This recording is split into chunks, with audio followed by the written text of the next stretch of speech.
Hello students, welcome to Mac concept. इस video में हम पढ़ने वाले हैं इंडस्ट्रियल मैनेजमेंट के इंपॉर्टेंट क्वेश्चंस का सॉल्यूशन नंबर 3। आज हम इस वीडियो में डिस्कस करने वाले हैं दो क्वेश्चंस। पहला क्वेश्चन हम डिस्कस करेंगे सिस्टम बिहेवियर का कॉन्सेप्ट। ठीक है, देखो इसको एग्जाम में दूसरे तरीके से पूछ सकते हैं, एक्सप्लेन सिस्टम बिहेवियर या तो briefly explain the concept of system behaviour. दूसरा क्वेश्चन हम आज डिस्कस करेंगे एक्सप्लेन द सिस्टम पैरामीटर्स।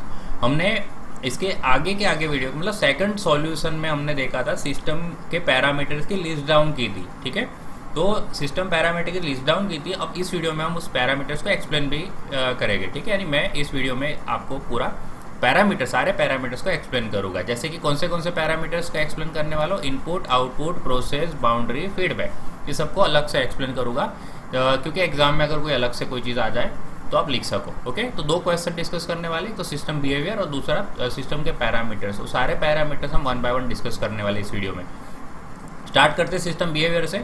तो देखिए सिस्टम बिहेवियर सबसे पहले आप समझ लीजिए, एक सिस्टम होता है। अब सिस्टम क्या करता है, अब जो एक्सटर्नल एनवायरनमेंट में देखिए चेंजेस तो आते रहते हैं। सिस्टम के बाहर जो रहता है वो एक्सटर्नल एनवायरनमेंट रहता है। तो एनवायरनमेंट में जो भी चेंजेस आएगा, ओके, उस चेंजेस के अकॉर्डिंग सिस्टम क्या करता है भाई, अपने आप को एडजस्ट करने की कोशिश करता है। ओके, बाहर कुछ भी चेंजेस आया तो सिस्टम जो है अपने आप को एडजस्ट करने की कोशिश करेगा according to that external environment. Okay, और ये एडजस्टमेंट हमें क्यों करने की ज़रूरत पड़ती है, तो भाई इफेक्टिव रहना है, मार्केट में सर्वाइव करना है हमें। ओके, आगे बढ़ना है। अगर बाहर कोई टेक्नोलॉजिकल चेंजेस आ रहा है तो हमें अपने आप को एडजस्ट करना पड़ेगा। ओके, जैसे कोई ऑटोमेशन कर रहा है तो हमें भी ऑटोमेशन की तरफ जाना पड़ेगा। ओके, रॉ मटेरियल की बात है तो बाहर अगर हमारा रॉ मटेरियल का सप्लाई है वो शायद कहीं ना कहीं ब्रेक हो गया, मान लो कहीं रोड ब्लॉक हो गया है, किसी ने रोड ब्लॉक कर दिए लोगों ने, तो फिर रॉ मटेरियल आ नहीं रहा, तो हमें उस टाइम पे क्या करना पड़ेगा, अपने सिस्टम को एडजस्ट करना पड़ेगा। भाई कंपनी तो चलानी है, हमें कहीं ना कहीं दूसरा एडजस्टमेंट करना पड़ेगा, हमें अल्टरनेटिव रॉ मटेरियल सर्च करना पड़ेगा। ओके, तो ये सब चीज़ क्या होती है, मतलब सिस्टम जो होता है वो एक्सटर्नल एनवायरनमेंट के अकॉर्डिंग अपने आप को एडजस्ट करेगा क्योंकि वो इफेक्टिव रह सके। ओके, मार्केट में सर्वाइव कर सके, और इसी एडजस्टमेंट को हम बोलते हैं सिस्टम बिहेवियर। ओके, तो आई होप आपको समझ आ गया है। जो भी क्वेश्चन यहाँ पे हम समझ रहे हैं, ट्राई करना है कि इसी वीडियो के साथ आपको ये क्वेश्चंस लर्न कर लेने हैं, क्योंकि जब एग्जाम की आप प्रिपरेशन करो तो आपको लर्न करने की ज़रूरत ना पड़े, आपको सारी चीज़ पता ही हो पहले से, और आपको सिर्फ और सिर्फ एक बार रिवाइज करने की ज़रूरत पड़े। ठीक है, चलिए पॉइंट्स देखते हैं। As we know, external environment has impact on working of a system. Okay, कोई भी सिस्टम के वर्किंग पे क्या रहता है, उसके एक्सटर्नल एनवायरनमेंट का इम्पैक्ट जो है वो पड़ता ही पड़ता है। ठीक है, अब any system tries to adjust against changing environment. Environment में जो भी चेंजेस हो रहा है उस हिसाब से सिस्टम क्या करता है, अपने आप को एडजस्ट करने की कोशिश करता है। अब this adjustment of the system against changing environment to remain effective is called behaviour of the system. तो ये जो एडजस्टमेंट है चेंजिंग एनवायरनमेंट के अगेंस्ट, जो भी चेंजिंग एनवायरनमेंट होता है उस हिसाब से सिस्टम अपने आप को जो एडजस्ट करता है ना, उसी एडजस्टमेंट को ही क्या बोला जाता है, सिस्टम बिहेवियर। अभी एडजस्टमेंट क्यों करते हैं, टू रिमेन इफेक्टिव, ये ध्यान देना है। ठीक है, कि हम इफेक्टिव रह सके। Such adjustment are necessary for the system to remain effective. चलिए बात तो हमने कर ली। अब कुछ एग्जांपल्स देख लेते हैं। सिस्टम एडजस्टमेंट के एग्जांपल्स क्या है, मतलब सिस्टम बिहेवियर के एग्जांपल्स अगर पूछे तो go for alternative raw material in case of shortage of regular raw material.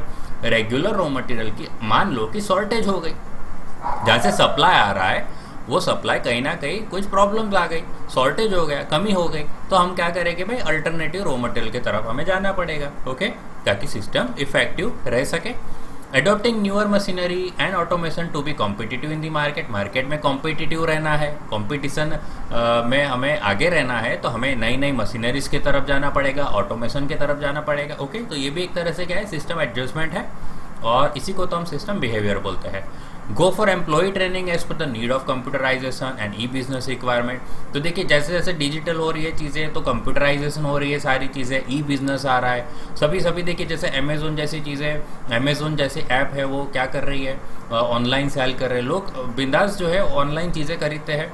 Okay, तो अब क्या कर रही है, तो कंपनीज भी देखना अपने एम्प्लॉयज़ को उस हिसाब से ट्रेन कर रही है, ऐसे एक अलग डिपार्टमेंट बना रही है जो ये सब चीज़ें हैंडल करे।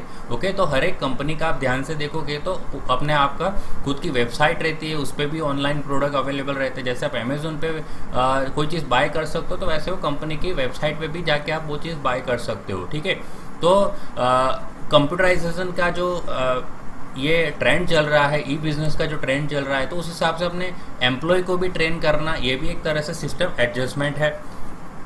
Adjust the industrial activities according to the global and local techno economical and political environment. ठीक है, अब देखिए ये इसका एग्जांपल हम बाद में देखें, पहले समझ लीजिए कि हम क्या करने जा रहे हैं। यहाँ पे एडजस्ट कर रहे हैं हमारी इंडस्ट्रियल एक्टिविटीज़ को। हम जो भी कंपनी में काम करते हैं वो हमारी इंडस्ट्रियल एक्टिविटीज़ है, उसको हम एडजस्ट कर रहे हैं। किस हिसाब से कि बाहर ग्लोबली, मतलब वर्ल्ड में जो भी चीज़ें चल रही है, लोकली जो भी चीज़ें चल रही है, कौन सी चीज़ की बात करें, टेक्नो इकोनॉमिकल। टेक्नो इकोनॉमिकल तो दो वर्ड है, एक टेक्नोलॉजी प्लस इकोनॉमी। तो टेक्नोलॉजी के कारण जो भी इकोनॉमी पे इफेक्ट करता है कोई भी कंट्री पे, तो उसको टेक्नो इकोनॉमिकल चेंजेस बोलेंगे। ठीक है, तो टेक्नोलॉजी जैसे जैसे बढ़ेगी, तो जिसकी टेक्नोलॉजी ज़्यादा आगे जाएगी उसकी इकोनॉमी, उस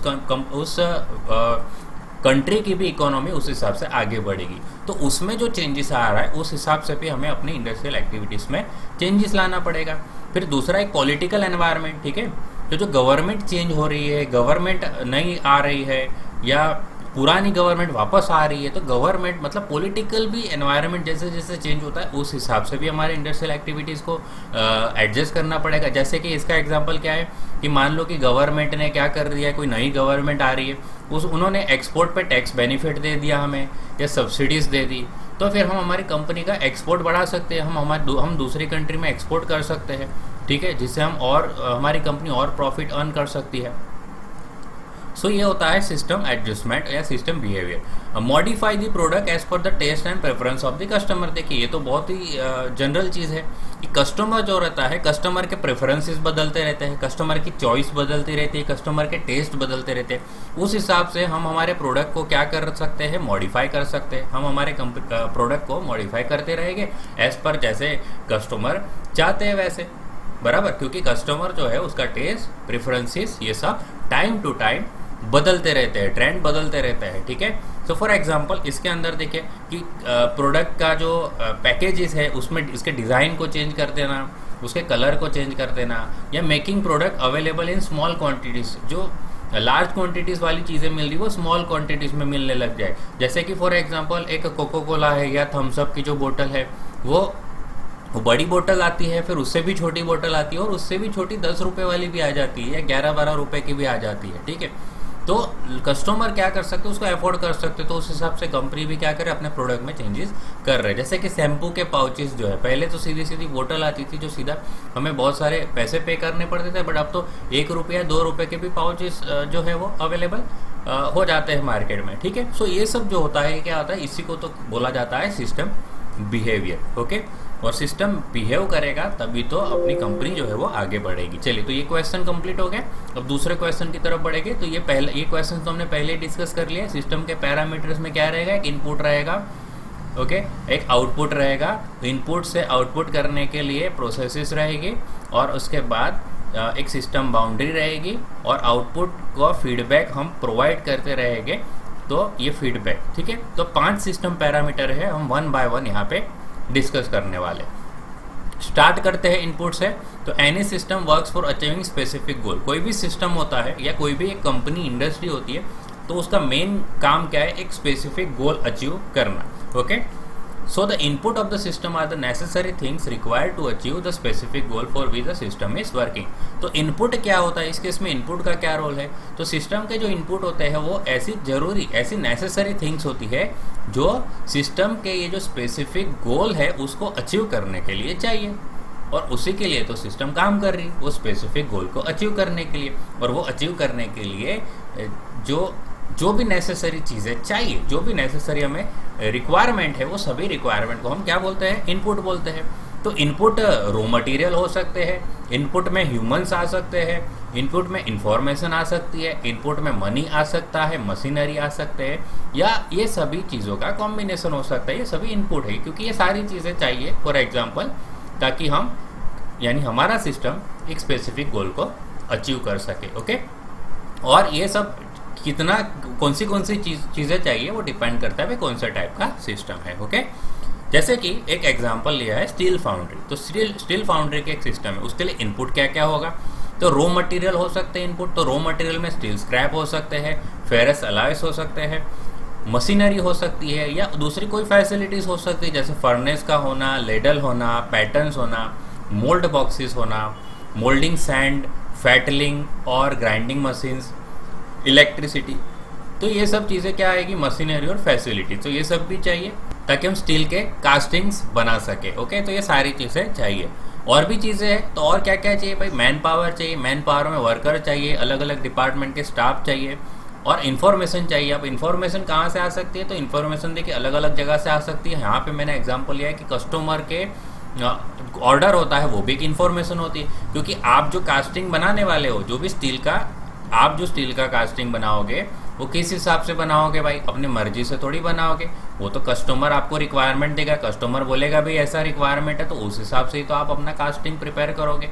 ओके, तो ये भी एक इन्फॉर्मेशन है, ये हम एज अ इनपुट यूज़ करने वाले हैं। ठीक है, सो चलिए इनपुट आपको समझ आ गया। दूसरी बात करते हैं आउटपुट। ठीक है, तो आउटपुट का मतलब एंड रिजल्ट। तो as any system is working to achieve some specific goal, कोई भी सिस्टम एक स्पेसिफिक गोल अचीव करने की कोशिश करता है, तो इट यूटिलाइजेस इनपुट, तो इनपुट को यूटिलाइज करता है और उस इनपुट में से आउटपुट वो क्या करता है, निकालता है। ठीक है, उसी इनपुट में से वो आउटपुट निकालेगा। सेकंड पॉइंट है कि आउटपुट एक तरह से फाइनल रिजल्ट है, emerging out from the working of a system. System के काम करने से एक आउटपुट क्या निकलेगा, एज अ फाइनल रिजल्ट निकलेगा। सो फाइनल रिजल्ट जो आएगा वो हमारे लिए आउटपुट होगा। जैसे कि इसमें भी एग्जांपल है, तो स्टील फाउंड्री की बात करें तो आउटपुट क्या होगा, तो स्टील कास्टिंग्स जो है वो उसका आउटपुट होगा। ठीक है, आउटपुट क्या होगा भाई, स्टील कास्टिंग। तो इतनी सारी हमने इनपुट लेके आए, इनपुट तो हमने देखा, उस पर फिर बहुत सारी प्रोसेसेस हुई जो हम आगे के पॉइंट में देखेंगे, मतलब नेक्स्ट जो प्रोसेस ही है वो हम देखेंगे, उस पर बहुत सारी प्रोसेस है। फाइनली हमने क्या बनाया, आउटपुट क्या निकला, तो आउटपुट क्या है, steel castings. Okay, in case of steel foundry. दूसरे केस में जैसे कि सर्विस इंडस्ट्रीज होती है, जैसे कि बैंकिंग सर्विस की बात करें तो उसमें आउटपुट क्या क्या हो सकता है। तो देखिए कोई ये सिस्टम है, यानी एक बैंक है, अब बैंक में कस्टमर आया, ठीक है, तो ये हम क्या करें, मतलब बैंक के जो भी वर्कर है, बैंक में जो भी काम कर रहे हैं एम्प्लॉइज है, वो क्या करेंगे, वो उसे फॉर एग्जांपल कस्टमर को कोई इन्फॉर्मेशन प्रोवाइड करेंगे, तो ये आउटपुट हो गया। कस्टमर को जो इन्फॉर्मेशन चाहिए वो प्रोवाइड कर दी, तो ये आउटपुट हो गया। या अकाउंट ओपन करवाना, ये एक आउटपुट हो गया। या कैश प्रोवाइड करना, ये एक आउटपुट हो गया। ठीक है, अब वो डिपेंड करता है भाई कस्टमर को चाहिए क्या। ओके, तो ये सब आउटपुट के केस में आएगा। कस्टमर को जो भी बैंक देंगे उसको हम आउटपुट, चाहे वो कैश देना है तो वो आउटपुट बोल सकते हैं, या कोई इन्फॉर्मेशन चाहिए तो वो आउटपुट हो सकता है। ठीक है, या तो उनका अकाउंट ओपन करके दे रहे हैं तो वो भी एक आउटपुट बोल सकते हैं in case of service industry. Okay, तो ये आउटपुट हो गया। उसके बाद हम प्रोसेसेस की बात करते हैं। तो प्रोसेस क्या होता है भाई, आपने इनपुट देखा, आपने आउटपुट देखा, तो ये इनपुट को आउटपुट बनेगा कैसे, तो बीच में क्या चाहिए भाई, प्रोसेसेस होगी, बहुत सारी प्रोसेसेस होगी जिससे ये इनपुट है वो क्या होगा, आउटपुट में, सॉरी आउटपुट में, इनपुट जो है वो आउटपुट में कन्वर्ट हो जाएगा, ट्रांसफॉर्म हो जाएगा। ओके, तो process is activity which convert input into required output. ऐसी सारी एक्टिविटी है जो इनपुट को आउटपुट बना दे, आउटपुट में ट्रांसफॉर्म कर दे, उसको हम क्या बोलेंगे, प्रोसेस बोलेंगे। प्रोसेस एक सिंगल एक्टिविटी हो सकती है या बहुत सारी एक्टिविटीज हो सकती है। ठीक है, यानी इनपुट से आउटपुट बनाने के लिए एक प्रोसेस करनी पड़ सकती है या एक से ज़्यादा प्रोसेसेस करनी पड़ सकती है। तो कुछ एग्जांपल्स है यहाँ पे स्टील फाउंड्री में, जो क्या करता है, रॉ मटेरियल को फिनिश प्रोडक्ट बनाता है। तो यहाँ पे एग्जांपल से समझते हैं कि इसको प्रोसेस बोलेगी। तो ये जो भी लिख रहा हूँ ना सारी प्रोसेसेस है। ठीक है, तो देखिए स्टील स्क्रैप इनपुट आए थे, तो स्टील स्क्रैप को हमने क्या कर दिया था, मेल्ट कर दिया था फर्नेस में। ओके, फर्नेस भी एज इनपुट आया था, ये इनपुट है, ये भी इनपुट है। तो ये सबको मेल्ट करना, तो मेल्टिंग जो हो गया वो क्या हो गई, प्रोसेस हो गई। ठीक है, दूसरी तरफ हमने क्या कर दिया, सैंड मोल्ड बना दिया। तो जो सैंड मोल्ड हमने प्रिपेयर किया हुआ है, सैंड मोल्ड प्रिपेयर किया हुआ है, वो एक प्रोसेस हो गई। ठीक है, फिर उसके बाद ये जो मेल्ट करने वाला जो लिक्विड है उसको हमने मोल्ड में डाल दिया, वो एक प्रोसेस हो गई। उसके बाद जब वो सॉलिडिफाइड हो गया, तो सॉलिडिफाइड होने के बाद इसको ब्रेक करके हम उससे बाहर निकालेंगे, वो हमारा सॉलिडिफाइड कास्टिंग हो गया। ठीक है, तो ये सब आउटपुट बनाने से पहले मेल्ट किया, सैंड मोल्ड बनाना, फिर जो मोल्टन लिक्विड है, लिक्विड मेटल है, उसको मोल्ड में पुअर करना और कास्टिंग को निकालना, फिर साफ करना, क्लीनिंग करना, ये सब चीज़ क्या होती है, प्रोसेसेस होती है। ठीक है, So we can say that process is a function which transforms input into required output of the system. ठीक है, वही चीज़ है जो आगे बताई। ओके चलिए, इसके बाद हम बात करेंगे सिस्टम बाउंड्री की। ओके, तो बाउंड्री देखिए, बाउंड्री का मतलब क्या होता है, ऐसा ये मैंने एक सिस्टम बना दी तो ये बाउंड्री बोल दी मैंने। तो बाउंड्री क्या है, एक तरह से ये फिजिकल बाउंड्री की बात नहीं करी। बाउंड्री का मतलब ये नहीं कि भाई दीवार बना दी है या तार खींच लिए है जिससे भाई उससे बाहर वाली चीज़ आउटसाइड हो गई उसके अंदर, तो नहीं, ये सब चीज़ें नहीं होती। ठीक है, ऐसा जरूरी नहीं दीवार का होना है मतलब बाउंड्री, मतलब घर बनाते तो फिर बाउंड्री जरूरत होती है। ठीक है, बट इस केस में नहीं होता। इस केस में बाउंड्री का मतलब क्या होता है, एक तरह से ये एक कॉन्सेप्ट है। ठीक है, बाउंड्री क्या है, एक हमारे तरफ से बनाया हुआ कॉन्सेप्ट है। तो ये आपको दिमाग में क्लियर करने की ज़रूरत है। तो इट इज़ अ कॉन्सेप्ट जो सेपरेट करता है सिस्टम के काम को बाकी सारे फैक्टर से, जो सिस्टम के काम को रिलेटेड नहीं है, डायरेक्टली रिलेटेड नहीं है। ठीक है, यानी फॉर एग्जाम्पल हम कोई काम कर रहे हैं, यहाँ मशीन ऑपरेट हो रहा है, यहाँ दूसरा मशीन ऑपरेट हो रहा है, तीसरा मशीन हो रहा है, चौथा मशीन, तो ये सब मशीन ऑपरेट हो रहे हैं। और चलिए कंपनी के अंदर हो रहा है, ठीक है, कंपनी के बाहर हो तो भी हो सकता है ना। ये सब चीज़ें जरूरी थोड़ी कि दीवार बांध के हो सकती है, ये कहीं पे भी हो सकती है। तो बाहर यहाँ पे मिल्क का प्रोडक्ट जो है, मिल्क के जो प्राइस है मिल्क का चेंज हो रहा है या कोई और चेंजेस आ रहा है। ठीक है, तो ये सब जो है वो कभी इसको अफेक्ट नहीं करेगा। ठीक है, तो ये सेपरेट कर रहा है। तो सिस्टम क्या वर्किंग हो रहा है यहाँ पे, उससे जो भी डायरेक्टली अफेक्ट नहीं कर रहे, ऐसे सारे फैक्टर को हम क्या बोलेंगे, ऐसा मानेंगे कि वो सिस्टम के बाहर है। ठीक है, तो सेपरेट कौन करेगा, तो सिस्टम की बाउंड्री जो है सेपरेट करेगा ये चीज़। ओके, तो इट इज़ अ कॉन्सेप्ट जो क्या करेगा, सेपरेट करता है सिस्टम को किससे, ऐसे सारे factors which are not directly related with the working of a particular system. ठीक है, सिस्टम जो है उसको सेपरेट करने का कॉन्सेप्ट है। बाउंड्री एक ऐसा कॉन्सेप्ट है जो सिस्टम को किससे अलग कर देता है, ऐसे सारे फैक्टर्स जो सिस्टम के वर्किंग को डायरेक्टली अफेक्ट नहीं करता है। ठीक है, तो जैसे कि स्टील फाउंड्री की बात करा तो पॉलिटिकल एनवायरनमेंट हो गया कंट्री का, वेजिटेबल के प्राइस हो गए, मिल्क का प्राइस हो गया, तो ये सारी चीज़ों का कंपनी के फाउंड्री के अंदर जो भी वर्किंग हो रहा है उस पर डायरेक्टली इम्पैक्ट नहीं पड़ने वाला है। ठीक है, तो इसीलिए ये सिस्टम के बाउंड्री के बाहर हो गया। तो बाउंड्री बनी तो ये हमने कॉन्सेप्ट बना दिया कि ये भाई हमें डायरेक्टली इम्पैक्ट नहीं करने वाली चीज़ है। ओके, तो ये हमारे एरिया के बाहर वाली चीज़ें है। Hence this factors are outside the system boundary.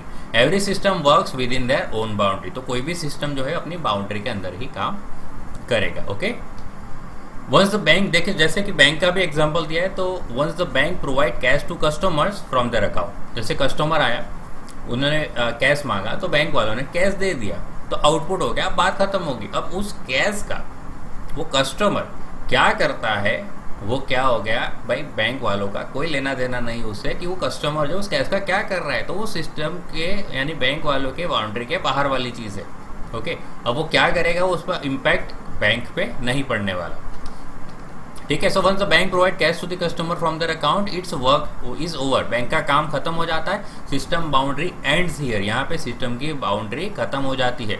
What the customers are doing with the cash is none of the bank's business. ये बैंक्स का कोई लेना देना नहीं है कि कस्टमर कैश का क्या कर रहा है। तो सिस्टम के बाउंड्री जो है उसका मेन रोल ये है कि सिस्टम के एनवायरनमेंट को दो पार्ट में वो डिवाइड कर देता है। एक बना देता है उसके बाहर वाली चीज़ें यानी एक्सटर्नल एनवायरनमेंट, और दूसरा बना देता है इंटरनल एनवायरनमेंट। ओके, तो चलिए अब लास्ट है पैरामीटर्स जिसको हम बोलते हैं feedback. Okay, so feedback is a very important parameter of a system. ये बहुत ज़रूरी है क्योंकि हमें चाहिए इनपुट, फिर होती है प्रोसेसेस, फिर होता है आउटपुट। ओके, बट आउटपुट कैसा है इस पे बहुत सारे क्वेश्चन मार्क है। आउटपुट हमने बेच दिया कस्टमर को, कस्टमर सेटिस्फाई नहीं हुए, कस्टमर सेटिस्फाई नहीं होते तो क्या हो जाएगा, तो और हम ऐसे ही आउटपुट निकालते रहे, ऐसे ही आउटपुट बेचते रहे, तो धीरे धीरे हमारी जो सेल है वो डाउन होती जाएगी।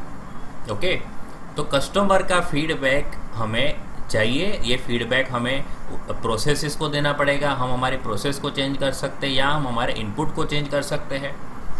सो इन शॉर्ट फीडबैक बहुत बहुत ज़रूरी है हमारे सिस्टम को इफेक्टिवली काम करने के लिए, ओके, या कंपनी के ग्रोथ के लिए। इट इज़ द एक्टिविटी, ये ऐसी सारी एक्टिविटी है जो इन्फॉर्मेशन प्रोवाइड करता है about the working of a system as plan, क्योंकि जो सिस्टम जो वर्क कर रही है वो एज पर प्लान बननी चाहिए, एज पर प्लान करनी चाहिए, ठीक है। तो प्लानिंग के हिसाब से सिस्टम जो है वो स्मूथली वर्क कर रही है कि नहीं कर रही, तो वो इन्फॉर्मेशन जैसे ही आती है तो उसको हम बोलते हैं feedback, okay. It provides information, ये हमें कौन सी इन्फॉर्मेशन देता है, whether the actual working of a system is as per the plan और देयर आर एनी डेविएशन, कि भाई सिस्टम जो वर्क करी है वो एक्चुअली जैसे प्लान किया था वैसे कर रही है या उसमें कोई डेविएशन आ रहा है, उसमें कोई चेंजेस हो गया है। अगर डेविएशन होता है तो हमें तुरंत ही क्या करना पड़ता है, करेक्टिव मेजर्स लेने पड़ेंगे, जिससे हम ये आंसर कर सके कि हमारा सिस्टम है वो प्लानिंग के हिसाब से चल रहा है, ठीक है। फॉर एग्जाम्पल, अगर स्टील की क्वालिटी में कोई प्रॉब्लम आ रहा है, is not up to the mark, steel की क्वालिटी में कोई प्रॉब्लम है, तो द इंस्पेक्टिंग डिपार्टमेंट क्या करेगा, इन्फॉर्म करेगा डिज़ाइन डिपार्टमेंट को, सो दैट कोई करेक्टिव एक्शंस जो है वो ले लेंगे डिज़ाइन डिपार्टमेंट वाले, जिससे ये आंसर हो जाएगा कि system can provide the output as plan, जैसे सिस्टम जो है वो आउटपुट जैसे प्लान किया था उस हिसाब से वो प्रोवाइड कर सके। समझ रहे हो? सो चलिए, तो क्या क्या पढ़ा हमने आज? हमने पढ़ा सिस्टम बिहेवियर, एक पढ़ा system behaviour, okay, system behaviour. और सेकंड हमने सिस्टम के पैरामीटर्स डिस्कस किए, सिस्टम के पैरामीटर्स में हमने डिस्कस किए इनपुट, दूसरा हमने डिस्कस किया आउटपुट, फिर डिस्कस किया हमने प्रोसेस, उसके बाद हमने बाउंड्री डिस्कस की, तो बाउंड्री जो एक कॉन्सेप्ट है, ठीक है, और लास्ट में हमने डिस्कस किया फीडबैक, ओके। सो चलिए, आई होप कि आज मैंने जो भी आपको एक्सप्लेन किया वो आपको समझ आ गया है। सो चलिए फिर आज की वीडियो में इतना ही, अब मिलेंगे नेक्स्ट वीडियो में। थैंक यू, जय हिंद।